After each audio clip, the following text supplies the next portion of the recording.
दोस्तों, अगर कोई सबसे इफेक्टिव तरीका है अपने शरीर को साफ करने का, अपने शरीर की गंदगी को बाहर निकाल कर फेंकने का, बिल्कुल नेचुरल तरीका जिसका कोई भी साइड इफेक्ट ना हो, तो वो है फास्टिंग। यस, शरीर को बीमारियों से बचाने का भी बेस्ट वे है फास्टिंग। पुरुष हो या महिला, बड़े हो या छोटे, अगर आपने कभी फास्टिंग को नहीं आजमाया तो एक बार मेरे कहने पर इस वीडियो को completely as it is follow करिएगा, क्योंकि आयुर्वेद और मॉडर्न साइंस भी ये बात मान चुके हैं कि फास्टिंग से आप अपने शरीर को किस तरीके से साफ कर सकते हैं। और वैसे भी फास्टिंग का क्या सही तरीका है, क्या रूटीन हमने फॉलो करना है, ये सारे सवालों के जवाब आज आपको इस वीडियो में मिलने वाले हैं। तो वीडियो पसंद आ जाए तो आपसे रिक्वेस्ट है वीडियो को लाइक कर दीजिएगा और प्यारी सी स्माइल के साथ वीडियो को शेयर जरूर करिएगा। दोस्तों, जो फास्टिंग है वो सदियों से अलग अलग कल्चर्स में हेल्थ और स्पिरिचुअल रीजन के लिए प्रैक्टिस की जाती है। मुसलमान होते हैं तो वो रमजान रखते हैं, हिंदू होते हैं तो वो नवरात्रों का फास्ट रखते हैं, बौद्ध भिक्षु दोपहर के बाद खाना नहीं खाते। फास्टिंग नेचुरल है, ये कोई इत्तेफाक की बात नहीं कि जब हम बीमार होते हैं तो हमारी भूख बहुत कम हो जाती है। ऐसा ही जानवरों के साथ भी होता है। लेकिन फास्ट क्यों रखा जाए, क्या ये नॉर्मल है? दरअसल हमेशा कुछ न कुछ खाते रहना नॉर्मल नहीं। फास्टिंग एक ऐसी चीज है जो मॉडर्न साइंस और आयुर्वेद दोनों ही एक दूसरे से सहमत है। दोनों के अनुसार ही फास्टिंग के लाजवाब बेनिफिट्स हैं, जिससे शरीर अंदर से साफ हो जाता है। आयुर्वेद के ग्रंथ में बताते हैं कि जब हम उपवास रखते हैं तो शरीर की छोटी से छोटी नाड़ियां साफ होने लगती हैं। इस बात का प्रूफ आपको रोज सुबह सोकर उठने के बाद मिलता होगा। आयुर्वेद के अनुसार मतलब चाहे आपको कोई भी बीमारी क्यों ना हो, अगर फास्टिंग सही तरीके से की जाए तो आपको उससे आराम जरूर मिलेगा। मॉडर्न साइंस ने भी काफी एक्सपेरिमेंट के बाद यही निष्कर्ष निकाला है कि फास्टिंग शरीर को सेलुलर लेवल तक डिटॉक्सिफाई कर देती है। 2016 में जापान के एक सेल बायोलॉजिस्ट को ऑटोफेजी के लिए नोबेल पुरस्कार से नवाजा गया। ऑटोफेजी वो प्रोसेस है जिसमें बॉडी अपने अंदर के बीमार सेल्स को खत्म करने लगती है, और ये फास्टेस्ट स्टेट में होता है जब सिर्फ हेल्दी सेल्स ही सरवाइव कर पाते हैं,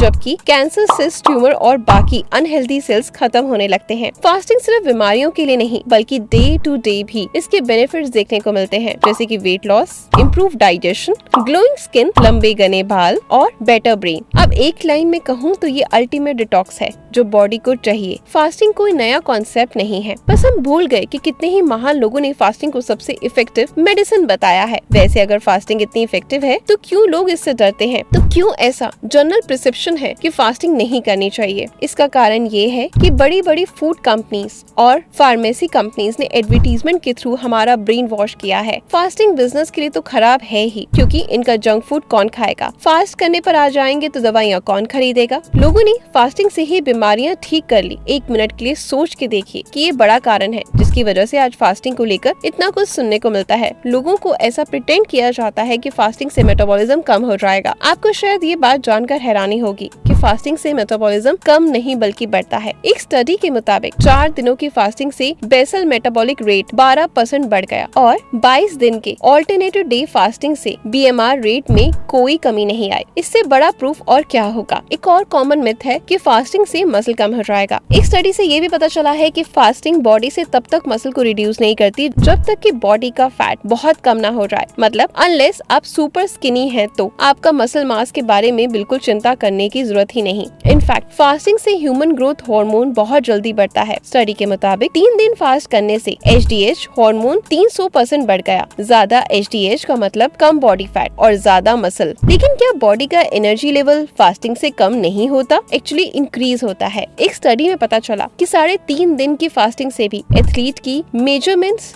स्ट्रेंथ और परफॉर्मेंस में कोई फर्क नहीं पड़ा, बल्कि बहुत ऐसे एथलीट हैं जो सुबह बिना कुछ खाए वर्कआउट करना पसंद करते हैं। चलो, अब ये तो हमें समझ में आ गया कि हमारे लिए फायदेमंद है। अब ये देखते हैं कि फास्टिंग करने का सही तरीका क्या है या प्रैक्टिकल तरीका क्या है। फास्टिंग के डिफरेंट लेवल हैं और आप वही चूज करो जिसके साथ आप सबसे ज्यादा कंफर्टेबल हैं और जो आपके लिए सबसे ज्यादा आसान है। एक दिन के लिए रोटी और चावल और बाकी ग्रेन्स जैसे कि बेसन, रागी, बाजरा या साबूदाना से रिप्लेस कर दो। इसे प्रॉपर फास्ट नहीं कहेंगे, लेकिन डाइजेस्टिव सिस्टम के लिए बहुत बड़ा रेस्ट हो जाएगा। फिर आप एक नेक्स्ट डे पूरा दिन बिना नमक की डाइट पर रहें, जिससे कि आपका BP, हाइपरटेंशन प्रॉब्लम में बहुत हेल्प होगा। एक और तरीका है जो जानबूझ करके आप डिनर स्किप कर दो। इसका नेक्स्ट लेवल हो सकता है कि आप पूरे दिन की 2 मील स्किप कर दो और उसकी जगह पे फ्रूट्स वगैरह ही आप ले सकते हो। फिर आप पूरा दिन बिना अनाज के सिर्फ फ्रूट्स, हर्बल टीज और वेजिटेबल्स के साथ रह सकते हो। फिर लगे तो सिर्फ पानी पे ही पूरा दिन निकाल दीजिए। फाइनली ड्राई फास्टिंग 1 से 2 दिन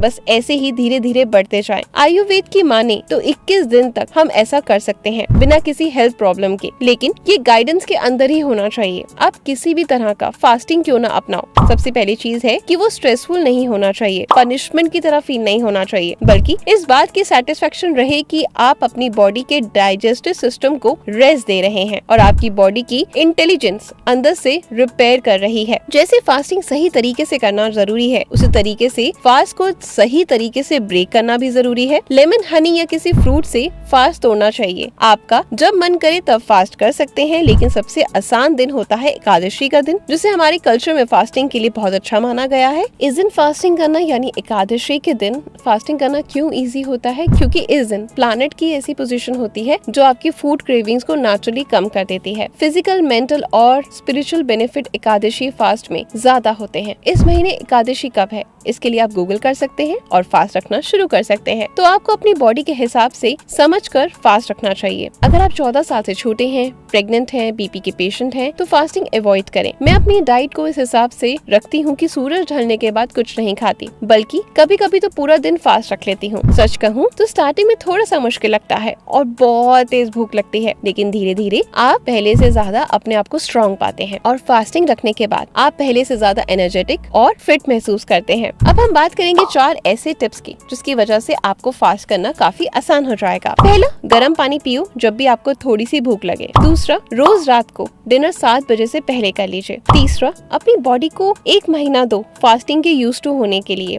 उसके बाद आपके लिए बहुत आसान हो जाएगा।